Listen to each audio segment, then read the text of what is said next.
E3 day -1 is right. That was fucking woeful. Watching EA and Bethesda dick around on stage for an hour apiece serves as a prime example of what happens when you show up to E3 and host a conference but know that you're shooting blank. Both conferences were decidedly anemic, incredibly boring, and in Bethesda's case, somewhat pretentious. If I wanted to spend my day watching people pat each other on the back, I'd watch the fucking Grammy Awards.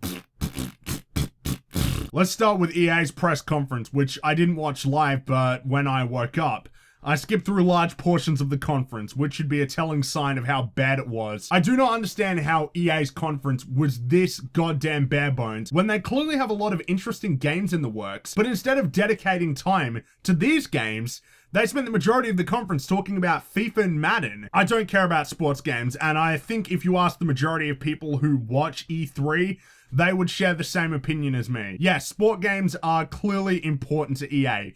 FIFA and Madden sell extremely well, but your typical invested gamer like me, who stays up until 3 AM to watch video game conferences and shitpost on Twitter, is not the same type of person who's interested in playing virtual kick a ball in a field as people who make as much money in 1 week as you do in 5 years. This wouldn't be such a big deal if they didn't allocate such a significant amount of time in their conference to these sports games, and this year it was exacerbated by the fact that they showed an incredibly small amount of actual gameplay. If you rewatch EA's conference, you would be in awe of how little gameplay we saw for the games most of us are interested in. With that out of the way, I'm going to give a brief rundown of my thoughts on what they showed besides sports games, since I saw some things I genuinely liked. You guys know I enjoyed the hell out of the first Titanfall, so Titanfall 2 is definitely one of my most anticipated games of the year. The multiplayer looks awesome. I'm especially keen on messing around with the grappling hook and testing out the new weapons they're adding. I foresee Titanfall 2 being like many other 2s, in that it's the one that finally nails the formula. I was impressed with what little we saw of Titanfall 2. Of course, Battlefield 1 looks solid. It's good to know that the game in action looks very similar to the reveal trailer, and I'm still stoked that we're finally getting a World War I game. It's such an underexplored period of time in the media. I'm especially hoping that they show Gallipoli and our Anzacs some love, but like many other games at EA's conference, we didn't see nearly enough. We finally got to see some gameplay for Mass Effect Andromeda, but not a fucking lot. It was another one of those bullshit trailers where some gameplay is interlaced between shots of developers and talking about how ambitious it is, because they're failing to show us that ambition. Considering the game was teased 2 years ago, we still know shockingly little about it. This part especially annoyed me. We get more teasing for future Star Wars games, but they barely even show anything. Yeah, we saw unfinished assets, motion cap, and pretty fucking vague promises. You could not ascertain a single piece of comprehensible information about most of these unannounced games. It was cool to see Amy Hennig again, and I'm particularly interested in what she's working on with Visceral. But it's hard to get excited when your trailer is about as comprehensive as a demented bison. That was pretty much it in the way of games I cared about at EA's conference. We saw a lot of FIFA and Madden, and sweet dick all in the way of substantive gameplay or information on the titles most of us are interested in. Not a good conference at all.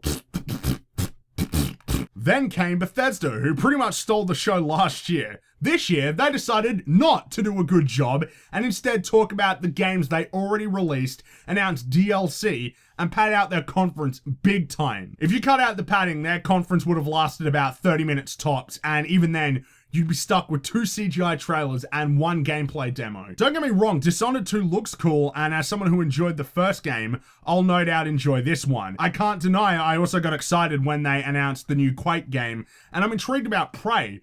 But when one of these 3 games got an actual gameplay demo, there's not that much to be excited about. For Quake and Prey, they're selling us promises and games we won't get to play for at least another year. That's basically all I can say about Bethesda's conference. It's so clear to me that they didn't have enough to show, and instead of saying, well, we don't need to do another conference, so let's just post our stuff online in the week preceding E3, they opted to come back on stage and show us some disjointed gameplay, announce 2 games with CGI trailers that we definitely won't be playing for over a year, and talk about the DLC in games they've already released.